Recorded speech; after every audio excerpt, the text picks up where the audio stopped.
Hey, my name is Jeremy White. I'm the editor of Pizza Today magazine. Just here really, hey, there's my fans right there. The two people that adore what I do. Oh, I love you too, beautiful. Hey, anyway, hey, good morning. Thanks for getting up bright and early.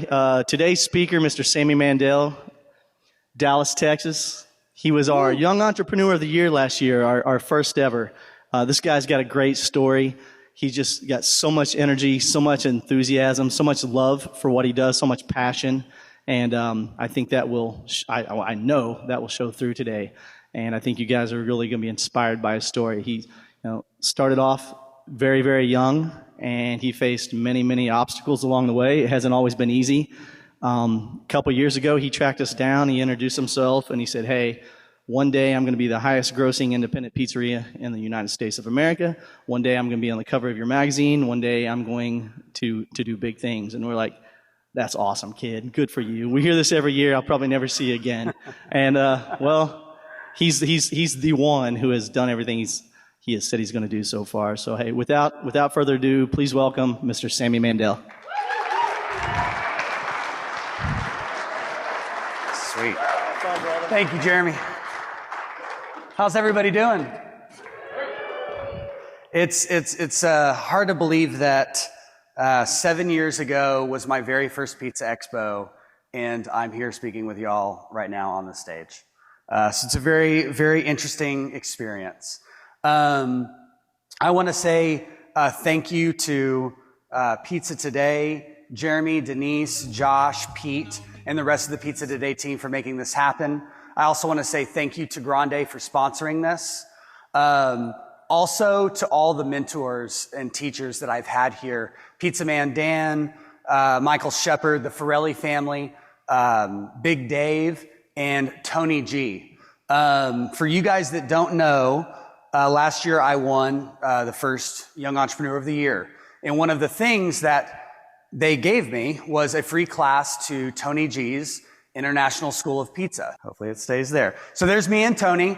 So I went out there this past January, and we had a great 4 days. I would say that if anybody is just now getting into the pizza business, the information that I picked up going to that school, man, I wish I had gone there when I was first opening a pizza restaurant. But even at 11 years in the business, I still picked up tips and tricks from Tony, things that I just always heard of that I never did, that I got to do with him, work in his kitchens. It was a great experience. And I just want to say thank you to Tony, Oscar, and Laura also for the experience, and Pizza Today for sending me there. But I know, to get into this, I know a lot of you guys, when y'all are probably getting into the restaurant business like me, you find yourself telling everybody that you're going to open a pizza restaurant. And the first thing is everybody's like, dude, what are you thinking? You're crazy. So, I like to say, we are all crazy. In this room, many of y'all all heard the same statistics that I heard. When I first went and talked to my accountant and said, man, I see this idea. I'm going to open a pizza place. He said, Sammy, that is the worst idea. Do not open a pizza place. So many people fail. It is a 90% failure rate in the first year. And I think the majority of y'all all know that. The pizza business, or a restaurant business in general, is hands down one of the most difficult businesses to get into. It's a lot of us probably spent $250,000, $250,000 opening our restaurants. Some of us even more. When you think of taking that investment and putting it into essentially your future, because you're trying to bank on that, you've got this great idea, a lot of passion, a vision, but you think of how many other people, what would they do with $250,000? Probably not give themselves a permanent job. Many of our employees, they would go on a $250,000 vacation. But what did we do? We bet it on the future. We took our vision and we said, hey, we're going to make this come to life so that one day we can all have a better future. So one of the things that I did shortly after, a couple of years after the restaurant opened, was there was a program called Goldman Sachs 10,000 Small Businesses. If you guys aren't aware of what this is, It is a program that was developed to take successful small businesses that have been around for a little while, generating good income, and they help you teach the fundamentals, or they teach you the fundamentals you need to help grow your business. I would definitely look into the program. If it is in your city, they are in a lot of major ones. And I would say that in this program, it really taught me just a lot of things on the numbers side. It also got me to network with a lot of businesses that weren't restaurant operators, but what you learn to find is that all businesses are in some way very much the same. And so when you learn that and you build that network of people, there's a good bonding experience that happens. So I would definitely check that out. But one of the things that they showed us on the very first day was this slide, that there's 29.6 million businesses in the United States. Only 5.7 million of them, which is less than 20%, have employees. So that means the other 80% are not as crazy as us. Again, we're all crazy, but look at what we do. At the end, we are the job creators. When you're like me and you have 20 to 99 employees, you're 1.67% in the job creation pool. I mean, how crazy is that? And if you have over 100 employees, you're below 1%. I mean, you're in the top 1%. So when they first showed me this slide on day one, I seriously saw this, and it was kind of one of those humbling moments where you're kind of like, we all make a huge impact on our world. And I just think that you would never really think about that. When I was in this class on day one, this was just a moment where I just looked at that and I was just like in awe. Like, wow, look at the change and the impact that we all make in our world. So let's give ourselves a round of applause.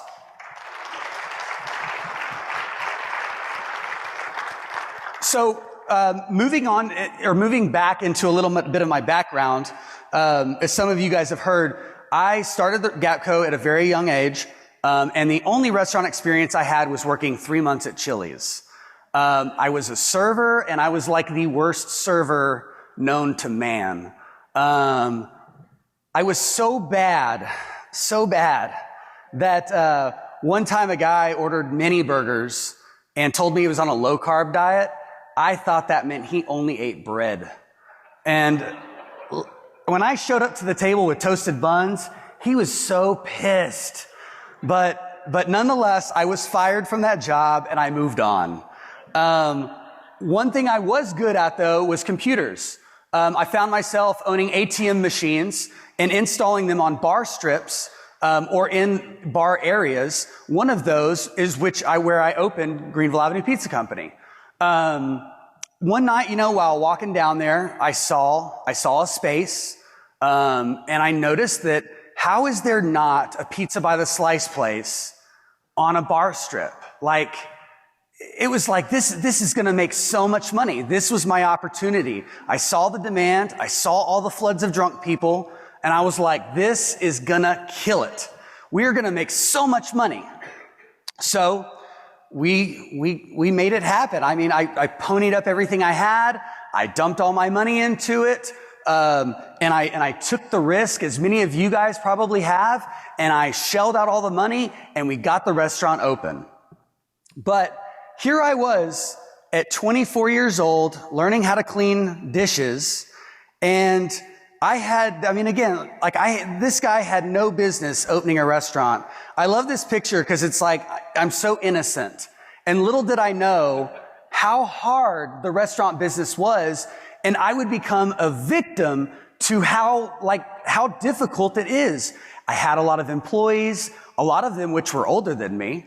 A lot of them had way more experience, more than 3 months working at Chili's. And I really became a hostage to having employees and them kind of doing things the way that they wanted to do it. But I seriously, when I was in there, I was just in over my head. I went from a business owning ATM machines that don't call in, that make money every day, to all of a sudden managing people that don't come into work every single day and suffer. There were so many employees that were like suffering from like drug abuse issues. I mean, I'm 24. Like, I'm like, hey, like, this is going to be great. We're going to make money. And now I found myself dealing with people problems. And I think you guys all know that in the restaurant business, that's really what it is. I mean, our jobs are highly consumed around dealing with people problems, not so much the food. And this was a very difficult realization for me to realize. Another thing that was happening to me, so like I said, I dumped all my money in this place. You know, money that I was using to fill my ATMs, I put it all in.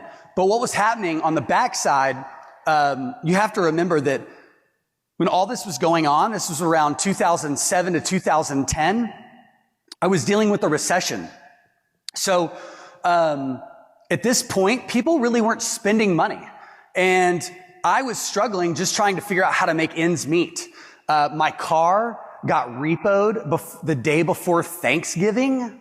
The bank was taking photos of my house because they were getting ready to take that as well, probably the day before Christmas. The state comptroller had locked me out of my bank account twice, both on a Friday, which was just ironic, but because I couldn't afford to pay sales tax.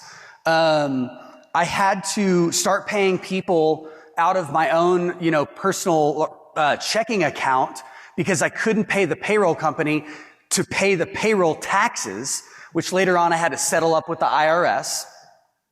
I mean, I was literally going through every horrible thing imaginable that could happen to you. And I was just, like I said, I was in over my head. The world was against me. It was a very depressing time. But I did something that I did even in the ATM business, and something that I even do here at Pizza Expo. I networked. I reached out to another business owner that was very successful, and he came in and he said, Sammy, first thing, let me just see your payroll. I'm sitting there, I'm like, dude, I made like the worst mistake in the world. I had machines and now I've got all these problems. And he's like, well, let me just see the payroll. So he takes a look at it and he says, dude, here's your problem right here. He's like, your labor should be 12 to 18% of your sales. So I'm looking at that number and I'm start doing the math. So think about it. Like I said, this is time of the recession. People weren't spending money. There were days where I couldn't make $500. So 10% of that's $50. So in other words, I can't spend $100 on labor. So I'm like, dude, there is no way I can hit this percentage. Like, are you crazy? And he said to me, Sammy, if you can figure out how to make the business make money, you'll make more money than you ever imagined, even more so than the ATM business. He said, you're going to have to get creative. So I did just that. Luckily, in the state of Texas, we have what's known as the tip credit. Tip credit means I can pay somebody $2.13 an hour, and as long as their tips go up to minimum wage, I'm in the clear. So I very quickly had my cashiers and delivery drivers go to $2.13 an hour. I myself made all the pizza. I would have a prep cook come in for maybe 5 hours, and that was it. So I was actually able to get my labor down to around $75 a day, and I was set. The only problem was, like I said, there were days though where I couldn't even generate $500. So I closed on those days. I closed Mondays, Tuesdays, Wednesdays, and I only opened on Thursdays through Sundays. On those days, we just focused on sales. I already knew that they were going to come in the door. And when they did, I just made sure we gave them the best pizza. We gave the best service. And that was what I focused on. 90 hours a week. I finally took control, and that was what I did. But while I was working on those days, on the days that I was off, one of my pizza slayers at the time, he would go along the block and just drink and meet other owners and other employees. And they would say, what is wrong with that owner? We're tired of eating Taco Cabana every day. Why on earth would he open a pizza place and close Monday through Wednesday? Is he stupid? Well, he came back and he told me all this. And I said, man, you tell him this. Go back in there. Next time you talk to him, I want you to tell them that I'll open if they can make sure that I'm busy and can at least clear $500 a day. He went out, talked to those owners and employees, and we went ahead and opened. He came back to me. He said, dude, I'm telling you, open. They're going to come. I opened up on Tuesdays and Wednesdays, and I never made less than $500 again. Mondays, which were like a prep day, eventually we went ahead and opened on that as well after I increased demand. And now here we find ourselves open 7 days a week, almost 18 hours a day. I am currently open and we're making money every day. But that was the stuff that I had to go through. Those were the struggles. And as I said, I was in a position where I finally took control, and I did it by staying and making sure that I was being creative. Even at 3 and 4 a.m. in the morning, when customers, we would try to par bake pizzas. When those pizzas at the end of the night wouldn't sell, I would box them up, drive them to our local university, find drunk kids, walk into their dorms, and sell them that pizza. But I was just doing anything and everything I could to stay ahead, not go backwards. But as I'm sure many of you know, after you dump in 90 hours a week, week after week after week, the restaurant kind of starts to become a part of you. It starts to become your home away from home. You become very emotionally attached to it. And the problem is that as I was changing the restaurant was also changing me. All three of you are pathetic. You don't care. I care, You're Chef. way behind and you haven't got a fucking clue. Can we work together as a team? Yes, Chef. That's pretty much kind of what I became like at a certain point. Still kind of am like that to a degree. But it happens because, you care so much, especially somebody like me where I knew what it was like to lose money, to have to get creative, to have to make pizzas every day just to make money. And it was difficult as I was trying to bring on employees or managers. It was difficult to hand that power over. I knew that if I was making pizza, I would ensure that every single pizza went out perfect. That changes in the hands of other people. And I think we all know that. And so for me, my mission has kind of always been about how can you get your people to believe in what we're doing as much as I do? And I'll talk about that here in a minute when I talk about growth. But one of the biggest things to me has been about constantly reinvesting. So this is something that I'm sure many of you guys do. You're here at Expo, you're learning. This is a reinvestment in our education and our businesses. But, as the time went on, as the restaurant was again changing me, I had to deal with the fact that, I was coming home every day and talking to my wife and bitching about the restaurant. And your wife can only hear so much of this crap. That eventually led me to I got to go see a counselor or something. I just got to get some of this shit off my chest. I need to get some ideas. One day while talking to one of these counselors, they said to me, Sammy, it sounds like the restaurant business is really tough. You knew that. Why not just sell it? Just get out of it. And I said, man, no. I've put years into this place. Failure has never been an option, and I want to see it through. And he said, okay, Sammy, I want you to close your eyes and describe to me what you see as tell me what you would feel if you didn't have the restaurant anymore. So I did. I closed my eyes and I said, well, I see regret. I see failure. I see sadness. I see just soul draining. I feel depressed. And he said, Sammy, you just described what it would be if I asked you to describe what death is. And that was when I realized I had a problem. So, but I think a lot of you guys can probably relate. Again, after we've been with our restaurants for so long, there really does become this emotional connection that is very damaging and can make you just really hyper-focus on things. You get too concerned about the littlest things.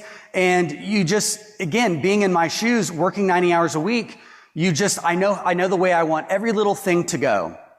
But through it all, again, talking about constantly reinvesting in our businesses, one of the things we do is we're trying to hit our goal, right? We're either trying to grow or we're trying to make our restaurant more efficient. And so it's very common for me to come home and talk to my wife and say, sweetie, I just bought this new pizza line. It's $10,000. It's going to be great. It's going to be more efficient. We're going to be able to bang out more pizzas. And meanwhile, I'm saying this to her while we sit in our 900 square foot home with things that are broken.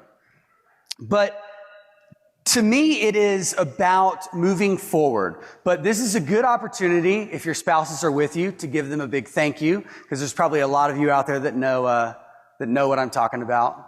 Molly, thank you. Again,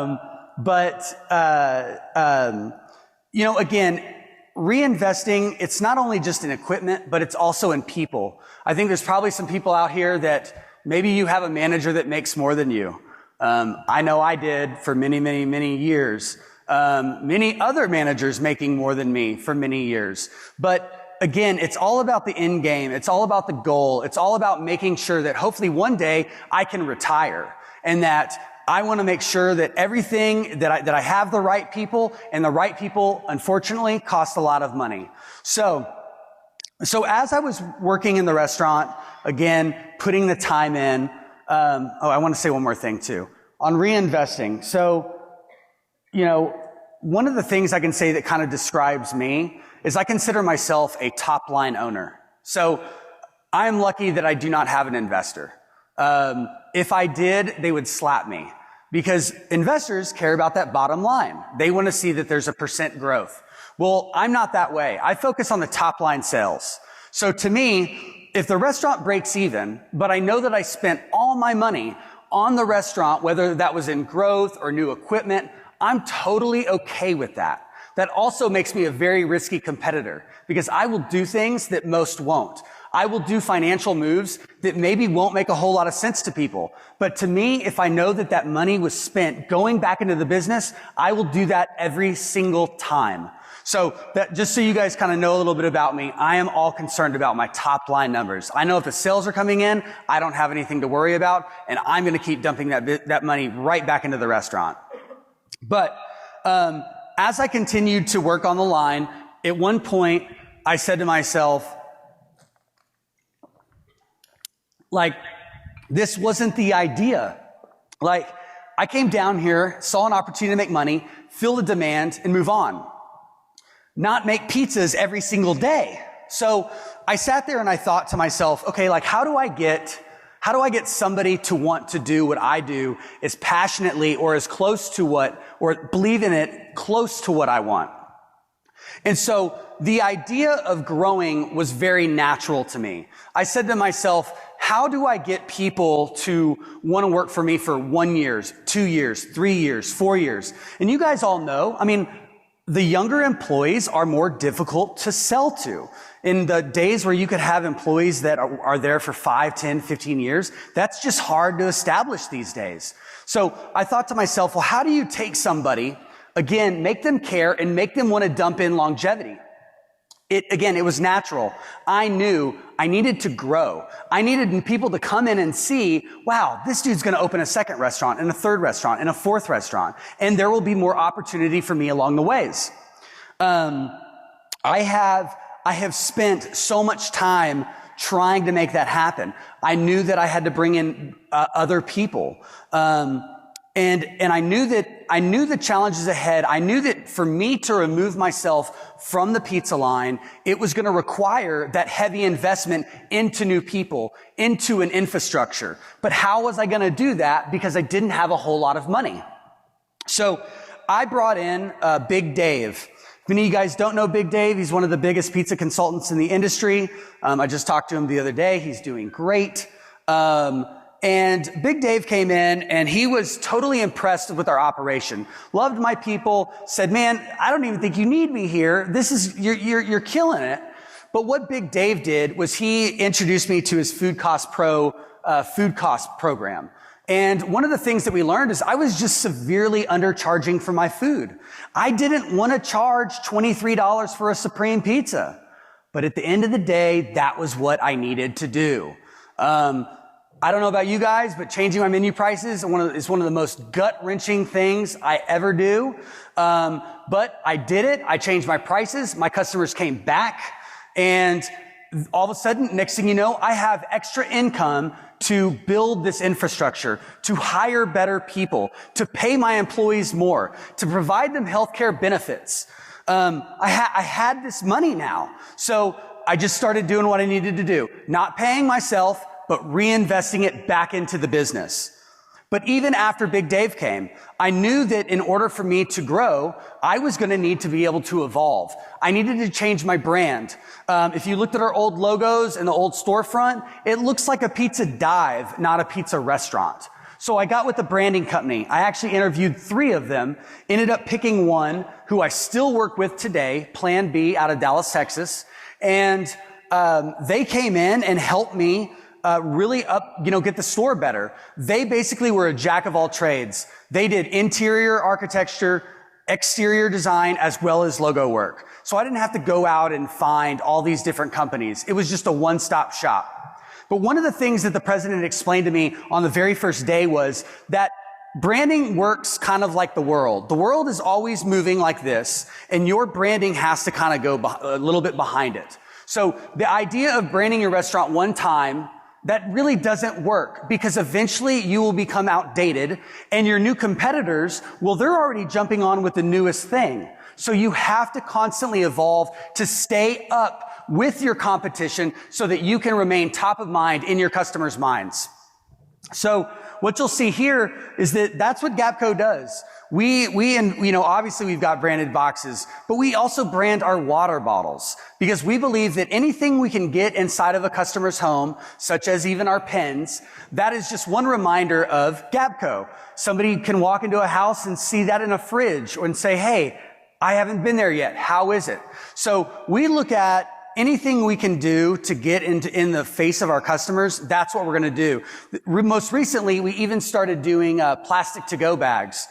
This was a big challenge for me to find a company that could do it custom. We did lock down a company that could, and now we even have our bags. And in today, with third-party marketing and Uber Eats and all these, I think your to-go bags need to be branded. But look at even our table numbers. We don't want the generic numbers. Remember, we also live in a time of Instagram and Facebook. People are taking photos all the time. So anything that's going to be on that table, you really want that to be branded. When it comes to our big designs, such as our pizza box, at Gapco, we believe in changing that every 2 years. And I know that's intense, so some of you guys might think about that. We spend a ton of time on our design, but that's how you get out your new imagery. That's how, your logo, new updates that you want to do. You have to always kind of be tweaking it. It's not about going away from your logo permanently. It's just about adding new details to it. And as you do that, you're evolving and you're changing. And that's going to keep your customers interested in your brand for a long period of time. And it's great. It's great when they notice, and it's great when they walk up and they tell you. And I can tell you firsthand, that's what happens to me regularly. People walk in and they say, dude, what are you doing? This looks freaking great. And I tell them, well, I have a branding company. I have a creative director. We work hard on making these things happen. So After I had my pricing was right, I rebranded my restaurant. We were making good money now. I had employees I was taking care of. The next thing that I knew I needed to do, and I say this, it's really kind of like find the team to build the dream. My team, which I kind of call as my infrastructure, I did not go out and hire more restaurant managers. I wanted to go out and find a team that kind of works in an office, that more or less aligns me kind of with a corporate mentality. People that are taking care of the deposits. I'm not running to the bank to do my deposits anymore, nor are my managers. I want them focused on the operation. I brought in an office admin. She took care of my books. She took all of that off me. One of the things that I learned, especially in the Goldman Sachs program, and a lot of owners do this, but when you find yourself doing a job, try to see who you can delegate it to. Because if you are not delegating your responsibilities, then you're not going to be able to grow the restaurant the way you want to grow it and as fast as you want to grow it. So I know that's a lot to stomach, but to me, building that infrastructure that is going to take these jobs is very important. My team today consists of 2 office admins, a catering manager, a creative director, which many of you guys know, Phil, and have seen his work online. Hey, Phil. And Blaine, our new director of operations. Bringing on a team of that size, I spend over $200,000 a year on that team. Again, a lot of people would look at that and say, what are you doing? But to me, I'm trying to grow in the office before I grow in the units. Because the last thing I want to do is have more units, more sales, more customers to deal with, and not have the infrastructure to take care of those people. So I'm trying to kind of grow in a different way so that way I've got a good team I can trust and then grow my units, then scale, not do it in reverse. So again, finding the team is huge. Expensive, but worth it. The next thing you want to do here at Pizza Expo, connect with your vendors. I mean, this is absolutely one of the biggest things I can tell you. One of the largest takeaways I ever had from coming to Pizza Expo was learning about prime vending. If you don't know what that is, that's where you pick a vendor and essentially work an agreement with them to give them 80% of your food business in exchange for better deals. So they're going to give you more consistency in your prices. They're going to give you a little bit more, they're going to work percentages with you, and you are able to establish a relationship that way. To me, when I go to Restaurant Depot occasionally and I see people there, I'm like, oh my God, what are they doing? All this wasted time to save a couple dollars. You can get yourself out of that if you just sit down with your vendor, look at them more like a business partner and not somebody just trying to make money on you. This will take you so far. It has taken me so far. When you're here, and you get to meet people, like Stanislaus that's out there, Grande, my current vendor, Benny Keith, who recently even took me, out to the Amazon to fish because we have such a great relationship. These places, they send you gifts. They value your business and your loyalty to them. And they give that back to you. They show you that. And so I want to thank each of them for doing that. Thank you. Other good people like Revention and Big Tray. These are businesses that we work with. That when we get to come to Expo, you get that face-to-face time. It's different when you're on the phone. When they can put a face to the name, it's amazing what they'll do for you. And again, I would take the time while you're here, establish those relationships, make sure they know who you are. And as you grow, they will help you more. But another thing that I talked about here in the beginning was just networking. My wife and I, as we've come here, we've had the opportunity to meet a lot of owners at different restaurants. And we take those relationships and we go out there. We sit in their restaurants and enjoy pizza and look at their systems and processes. As Chris Bianco said yesterday, right?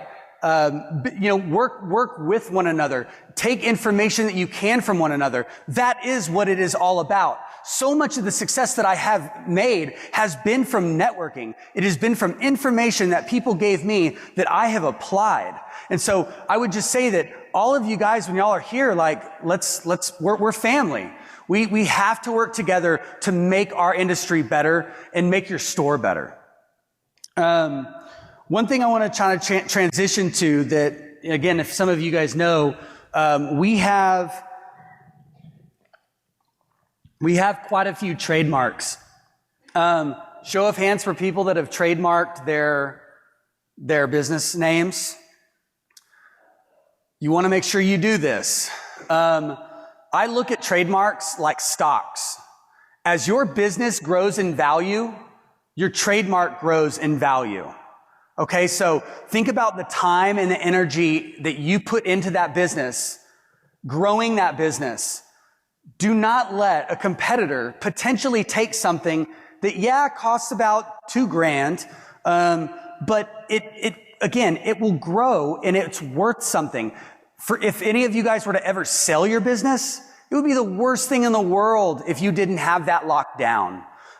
So I would encourage each and every one of you to protect your investment. Trademark as many things as you can in your restaurant that are particular to you, even the name of a pizza. If you don't want somebody to take that name because you think it's creative, trademark it. We have a pizza spice that we made in-house. It's called Pizza Crack. I was surprised I was even able to trademark that. But I was, and I own it. We have our own song, that we put a copyright on. We've of course trademarked our logo, our name, whatever we can do. And if any of y'all don't know or have seen, I am in the outfit of the Pizza Slayer. This is what our Pizza Slayers look like. One of the biggest things for me has always been differentiating myself from my competitors. Everything that they're not doing, do. So it's very standard to walk into a restaurant and just see guys in t-shirts and chef pants. I was like, no, we need to, if we're going to have a name like Pizza Slayer, it's got to look intense. I remember sitting with the branding company and like trying to just spell this out. I'm like, I want the tools on them. And, she came back and she found this like mock-up design of a guy that had a flask and something else with a holster. And she's like, this is what I think you could do. And sure enough, they patched me through to a leather guy and we started creating the concept for this leather holster that I'm wearing. This took 1 year to design. That's 1 year that I spent that I would have not been able to spend if I was making pizzas every single day. But of course we got a patent on this as well. And we worked to make this food safe. This was probably, 7 or 8 versions, but again, it's a reinvestment of what we want our vision and our goal to be. When I dealt with making this, we went through a lot of people, a lot of pizza slayers were like, hey, try this on, work a shift with it, bend over, make sure things don't fall out. A lot of them were like, man, I'm not gonna wear that freaking leather thing. I'm working in front of a 500-degree oven. But I looked at that as a challenge. Like, no, this is the vision. Here's what we're going with. We got to sell it. A lot of people ask me, they're like, and I guess let me backtrack. One of the reasons that I wanted to create the Pizza Slayer, and as you guys kind of heard, I became very aware on the early stages of the restaurant how much people have the power over our concepts, over our visions, over us as the owners. This scares me. It still scares me. It scared me a lot back in the day. But it's reality. People control our product. At the end of the day, we can have all the greatest ingredients, but if they're not going to make it with love, if they're not going to put the time and attention to detail, or they're going to burn your pizza and put it in a box and serve it, well, as far as I'm concerned, the person's more important at that point. And we all know if you're going to be successful in this business, you got to carry the right products. You got to have the best stuff. That's why we carry Stanislaus and Grande cheese. But nonetheless, it's all about the people. When we came up with the idea of the Pizza Slayer, it was how do we glorify the people making the food? How do we instill passion in them through an idea of a persona or, like cool images, great videos? How do we rile that up inside of them? Like, yes, I want to be a Pizza Slayer. How do you make that happen? And so that's kind of how this whole thing got going and why we invested the time that we did into it. Here's a couple of our Pizza Slayers right now on the screen. These are on our website. This is on our website. Boomerang is actually here with me at Expo. This is his first one. But you can see like the black and white, the nitty gritty. I mean, this is really what it is we're trying to sell. We're trying to make people, again, see an image or see content and get excited by being it. And so for me, like that's what I'm trying to do. It's to me, This idea will work when I see a line of people lined out the door that want to be a pizza slayer. That's what I'm focusing on. A lot of people, though, ask me, they say, Sammy, so has it worked? Like, do you have more people coming in? And I'm like, no, it has not worked yet. It hasn't. But I will tell you where it has worked. We have had write-ups from local magazines that have walked in and say, oh my God, look at these guys. They look different. That's what they write about. The customers, they walk in, they're like, oh my God, dude, that is so freaking cool. But it's cool because we did something different. That's what it's about. Whatever it is you guys do in your restaurants, I think that's it. Just be different. Everything and anything you can do to separate yourself from the next guy, make it happen. But here is one of the newest things, again, that we're just launching here today that we've been working on. Again, with us, it's always about glorifying the staff. The more we can glorify them, the more passionate they'll be, and the better I know they'll make our food. So that's just kind of like a taste of like what it is we do. But I want to say to y'all, like, that would never happen. I probably wouldn't even have the creative director to do it if my brain was constantly on making every single pizza. We all know that there has to be a balance. Everybody always talks about it. You have your personal life, you have your business life. Being in the restaurant business, we all know it is a very difficult balance, especially when you're the owner. But I'm going to say this, that, growing up, I was not the smartest in my class, far from it. I basically skipped my entire senior year. And I struggled as a kid, whether it was, riding a roller coaster, speaking in front of people, swimming, and all these challenges I conquered, I beat. And I would like to say that I did it all through hard work. There's a phrase you're going to hear a lot in this industry, especially when you're expressing your problems and frustrations to people. They always say, work smarter, not harder. I agree with that statement 100%, but I just think that it's kind of the other way. You have to know what it's like to work hard, to work smart. You got to know what it's like to bootstrap. You got to know what it's like to be in all the other positions of your team. That's what's going to allow you to work smart. We all know that you got to work smart or you're going to be making pizza for the rest of your life. But by no means do I ever find it in my ability to undervalue hard work, because hard work is why I am and why I'm here today. And I want to tell you guys, that same restaurant operator that I brought in that said my labor was too high, I saw him when we were opening our second unit, and I told him, I said, man, if you hadn't have given me that information, I wouldn't be here today. He said, Sammy, I could have given 1,000 people that same advice and none of them would have done it. The difference is you did it. But all it was, the whole freaking secret to what I did, it was just working hard.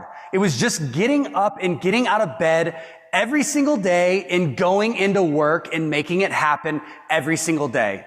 I believe in hard work. Hard work trumps it all. Work hard. Enjoy the rest of the expo. I'm going to go ahead and kick in a Q&A now, and thank you guys for coming.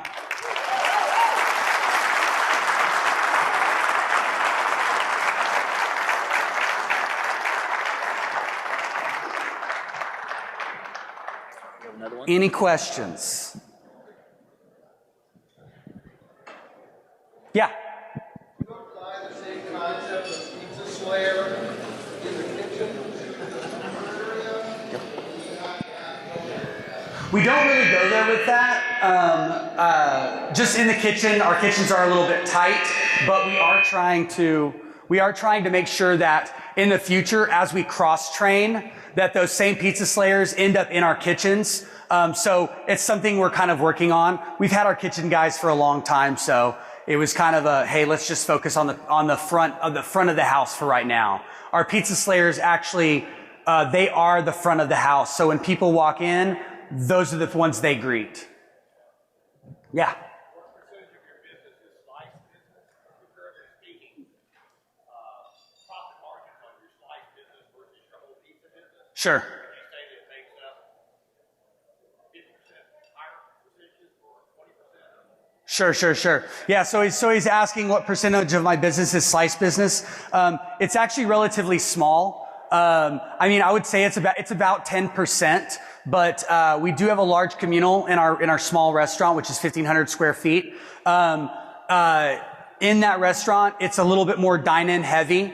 But I would say that what we're all about is really trying to get those bigger ticket items, really drive that PPA up. As you know, in the slice business, that's kind of a tough thing to do. But yeah, I mean, we focus on really selling $23 pizzas. But a lot of people come in, they love the experience, so it's about getting them to stay there. But as time goes on, I think our slices give us a new advantage to other places that don't do by the slice business. So I will never get rid of it, because of that advantage of being different. Yeah. Sammy? To your right. Here. Oh. Hi. At what point did you get out of the kitchen, and how did you find your first key managers at the store level, and what did you do to motivate them, to keep them, and find the right guys? Sure. Yeah, good question. I would say that I got out of the kitchen about 5 years after I opened. So I've been in business for 11 years now, and I would say the first 5, I was just trying to take control of the business, learning every aspect of it.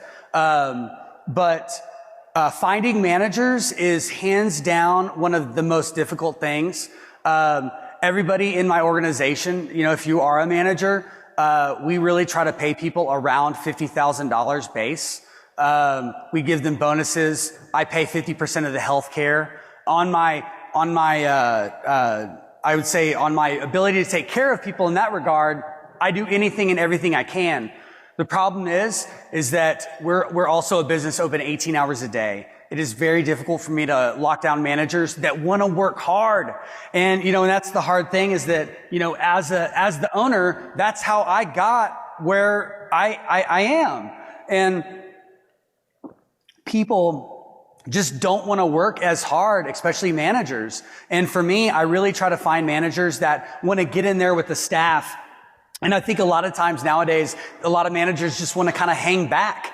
I hired recruiters this past year, just thinking that would make it easier. That was a horrible idea. I don't know. I'm not dogging recruiters saying that they won't work. It did not work for me. What you learn is those recruiters are kind of always working for that employee, and they're not really there working for you. They're just taking $5,000 of your money for them.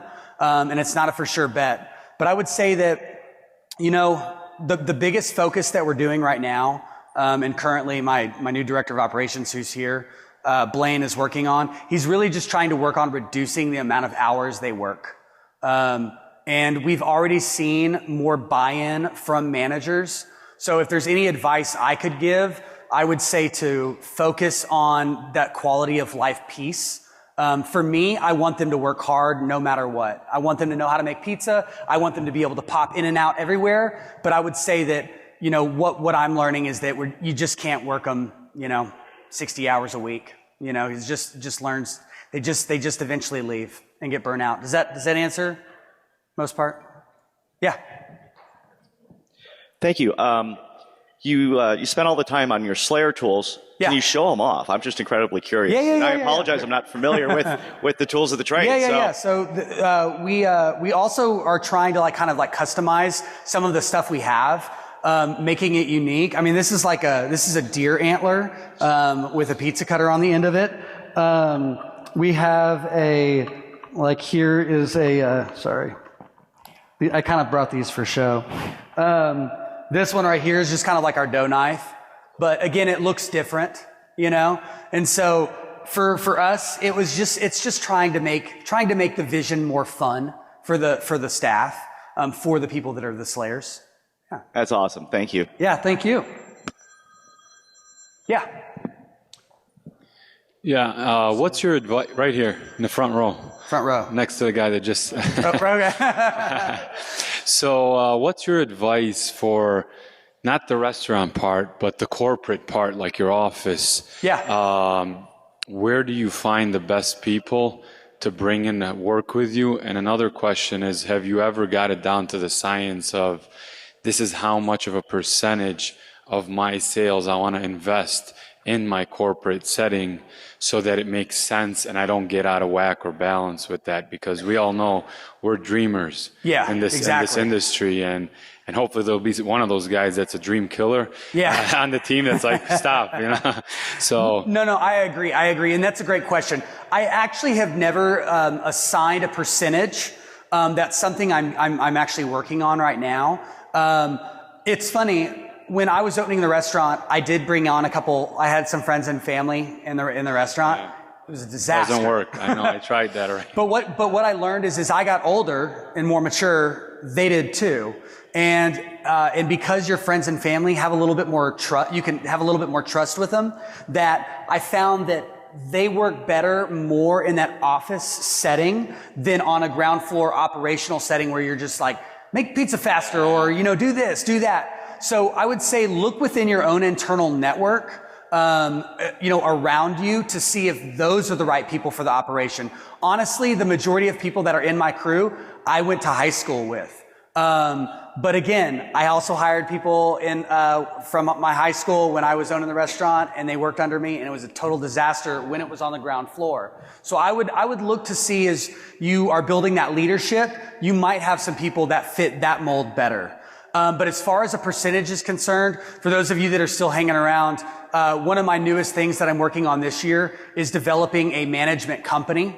Essentially, each of the stores will pay a percentage into that management company, and then the management company will then pay all those salaried individuals as well as myself. This is a big deal, because when you go into a bank and you're asking for, hundreds of thousands of dollars, your numbers are not convoluted with these large salaried people. Does that make sense? So you can say, hey, like, here's what a restaurant's performing. Look at my bottom line numbers. If they want to ask where that goes, you could say, okay, into my management company. Yeah. But essentially you can prove a little bit easier that the store on its individual self makes money. Gotcha. And one last question. How many locations do you have right now? What's that? How many locations are you at? 2 currently. 2. Gotcha. So my growth has been slow because I'm a perfectionist. And it's hard. And for me, I don't want to grow without the right people. And so for me, a lot of, if I'm having a hard time finding, a director of operations, or I don't feel like there's a good trust bond there, I'm not going to just shell out, $300,000-$400,000 and then go, oh shit, I just lost my DO. Now I'm back in the restaurant again. So yes, I grow slow, but I'm doing that carefully so that way I can secure my team first and then have hopefully explosive growth. That's really what I'm shooting for. I respect that. Thank you. You got it.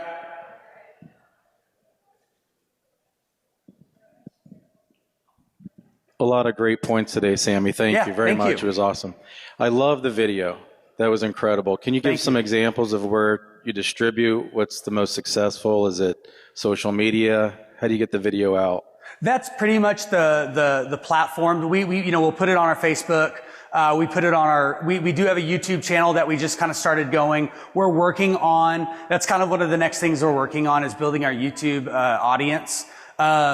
We know that there's so much we can do, and we're just not taking advantage of all of it. It's crappy, when you create these great videos, you get this content out there and you get a couple likes or a couple views, but it's the way it works, and what I'm trying to do is not allow that to deter my creative side, not allow that to deter how much I want to put in.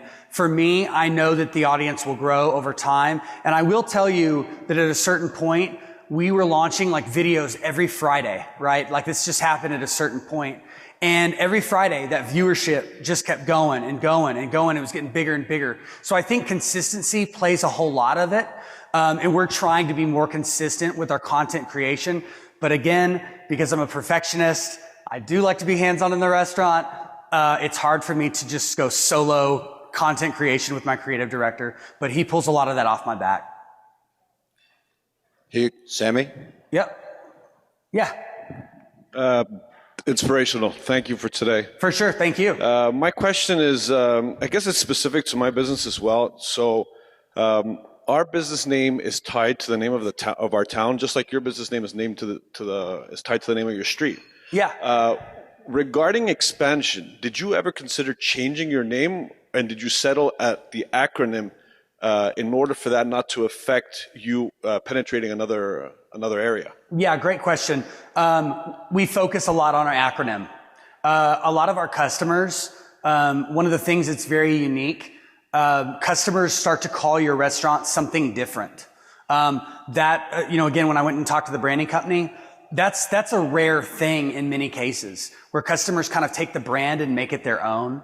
We already had customers calling us GAPCO, GAPC, GAPC. So what we did was we picked which one sounded the best, which we think GAPCO, and we try to pump that out as much as possible. And we don't get rid of the Greenville Avenue Pizza Company, but we try to focus heavily on that acronym to give us the ability to grow. But I don't really have any ambitions of taking this concept like outside of Texas. So I plan on staying somewhat local, but I did focus on that acronym specifically because of the problem you're talking about. Thank you. Yeah. Yeah. You focused on bringing in the consultant to help you with your labor costs. Yes. And you've talked a lot about your labor costs going astronomically high, it seems like. What is the labor cost now? So if you were to take my infrastructure, which is kind of not 100% fair, because it's people that are not really involved on the ground floor of the restaurant. If you were to take that though, I would be like 40%. Again, it's an investment. But if you were to try to back all that out, I'm going to be right there about in the mid-20s, I would say. And again, a lot of that's just, I really shell out a lot of money. My healthcare costs I'm including in that. All of that added up, I would say I'm going to be somewhere in those mid-20s, but when you add in that infrastructure, 40s. Yeah. Hi, kind of going along that question. Sure.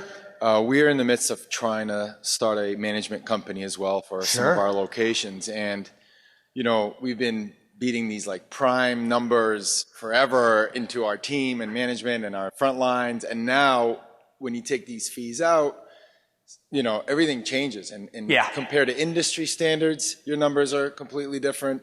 I mean, you were saying you're going to go to banks and get financing, and I completely understand that your bottom line grows on the P&L of each location. But doesn't it seem too good to be true, or how do you guys kind of keep gauging it, I guess? Sure. Well, one thing I'll tell you is that over the years, I did develop good relationships with bankers. That comes into play. But I've still been able to acquire loans through the infrastructure still being on my P&L, just because we do a lot of volume. Between the two restaurants, we do 3.5. I have my main restaurant, does 2.6. So there's a lot of volume there. And so that really impresses the banks. But I would say that, I don't know. I think a lot of the relationship plays a factor, but what you're doing is right though. I mean, if you pull out the infrastructure and you can show that on an individual scale, hey, my restaurant's bringing 18% to the bottom line, they have to see that as a huge advantage. I mean, what you do with that 18% afterwards, which is when it moves to the management company, essentially you control 100% of that, right? You live in the management company, right? Like we can make a decision between you and I, well, I'll pay myself less if it's important to the bank that they see more money. Or, hey, maybe I have too many people in my infrastructure. The infrastructure is great. The management company is great because you can make changes there that don't have any direct effect to your ground floor. I think you just have to make that argument with the bank.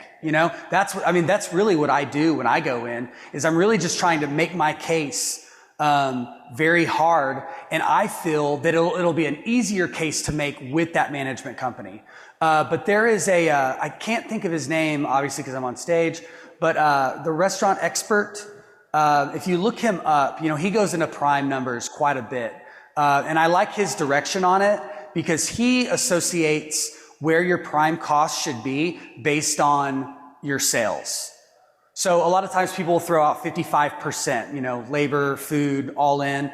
But he also makes the argument that, well, shit, if your business is doing over $2 million, it should be a little lower than that. Look up that site and that'll kind of help you kind of dial that in a little bit more. But I would say, good for you for making the change. I'm making the change. And I think it's just going to give people like you and me a better opportunity at hopefully acquiring money, but find somebody and build a relationship, because that's honestly what's huge. We're business partners. So I have kind of a question about, you're building like an administrative management company. Yeah. So we recently hired a full-time accountant. Sure. We have 4 locations. So we recently hired a full-time accountant. There's 3 partners. One does ops, one does vision, and one does finance. And then we have an executive chef. So that's kind of our leadership. Yeah. Can you talk about the journey of formulating kind of that back office team? Do you have separate offices? Like I'd like to hear a lot more about the actual like mechanics of that management company that you're building. Yeah. Like the actual people in it, the path, the order of hiring. Sure. You mentioned people from like that's really interesting to me. So like I was saying earlier, one of the things that I think if you're going to focus on growth heavily and trying to really back yourself out of the business, you have to be able to delegate every single task that you are concerned with or doing to someone else. And that's kind of how I've determined who I'm going to hire. So when I hired my first office admin, I was running all my books. I was going to the bank. I was making the deposits. As I wanted to not do that, said, okay, cool. Let's bring on an office admin and make that change. When I started having all these ideas and I learned like, man, me getting my vision out is one of the most important things to me, because I got to get it out. I got to hire a creative director. I want to get that. So it's, I bring them on as I feel there is a need for the business. I don't necessarily just bring on people or model it from a different business. I kind of feel it out with what I think my specific needs are. He handles so all of video production, editing. He also does a lot of the branding. So he takes on a lot of the branding for the store, not just video. So if you go out and you were to hire a branding company or you were to try to have a video produced, you would learn that those expenses are astronomical. It's better to internalize that, pay somebody a salary, take care of them, and get that branding material and content, and by having it in-house. Does that help there? And then I would say that I then brought on a catering manager because I wanted somebody to focus on more catering sales, bringing that up, and then hired a second office admin when we got the second restaurant going, because payroll was becoming too big of a burden for one to do it. So I would just kind of say, it's kind of when you start to see that you're capping out or something's not being done that you feel you need done, delegate it, hire it, figure out what you got to do to make your business work with that person there. Does that hit it? Okay. Blaine? Probably want to add Phil, the creative director, is also part of vision. Sure. Yeah. Yeah. So what my director of operations is also telling me here, that our creative director, when we brought him on, because it was all about getting that vision out there, he plays a heavy role in our meetings with the direction of the company. Because the company is such a visionary-based company, he helps make a lot of those decisions. Anyone else? Yeah. Do you have an idea how much you grow? You financing out of profit versus borrowing from the bank? I used to fund all of it out of my business because I couldn't get a loan. Because my credit score was crap. But currently now, I was able to secure a loan for the entire build out. So 100%, I was able to get money elsewhere and just take care of that one debt. Also because I am, real big into numbers. or at least line items, I really try to reduce those. And a lot of the times when you find yourself just, I'm going to buy this, I'm going to buy this, I'm going to buy this, you really convolute your statements, and it just makes it more difficult.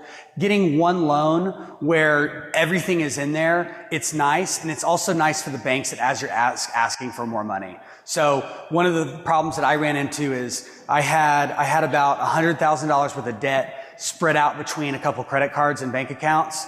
And then I had then I had a $200,000 loan that I got to open up the second restaurant.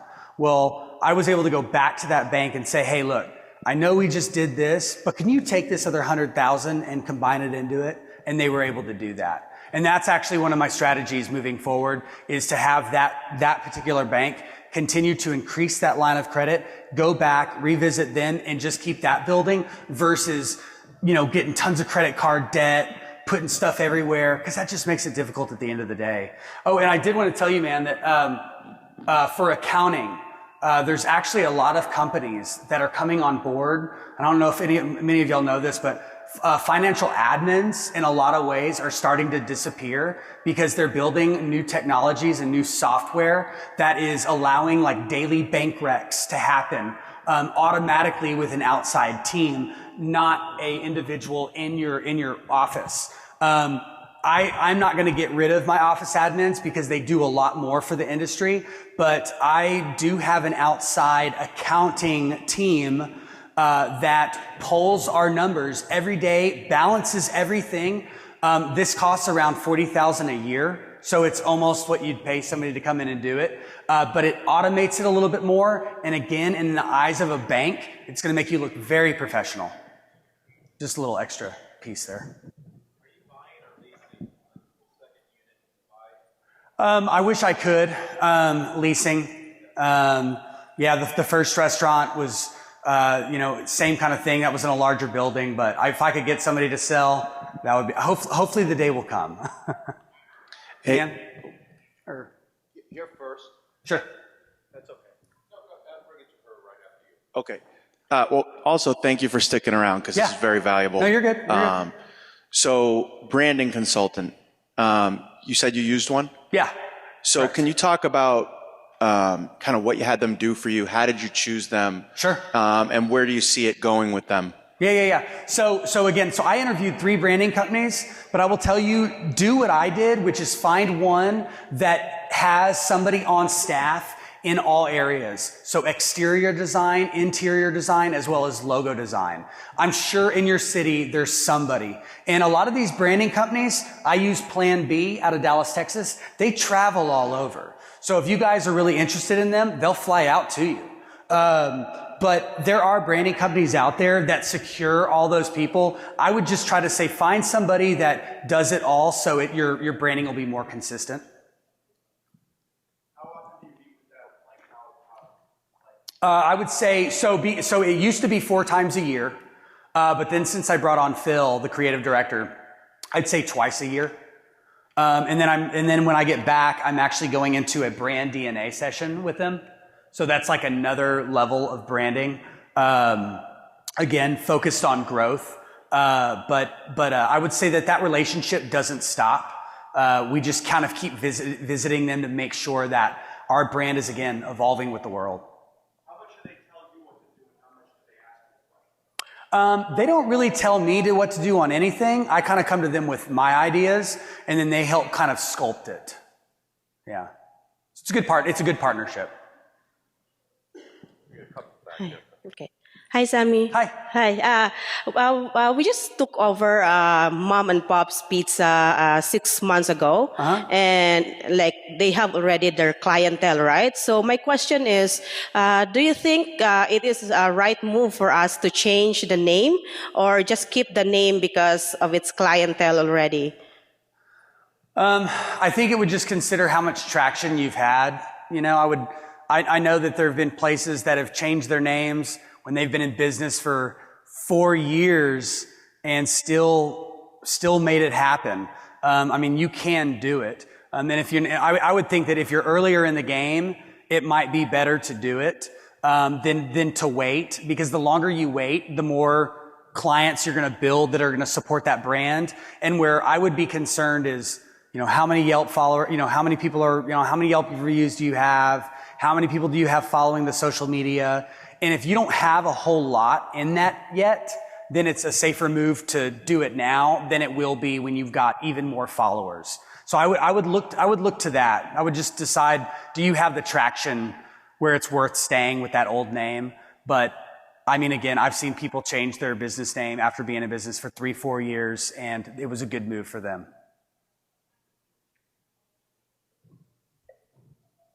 We're good? Well, if anybody, yeah, sure. You're good.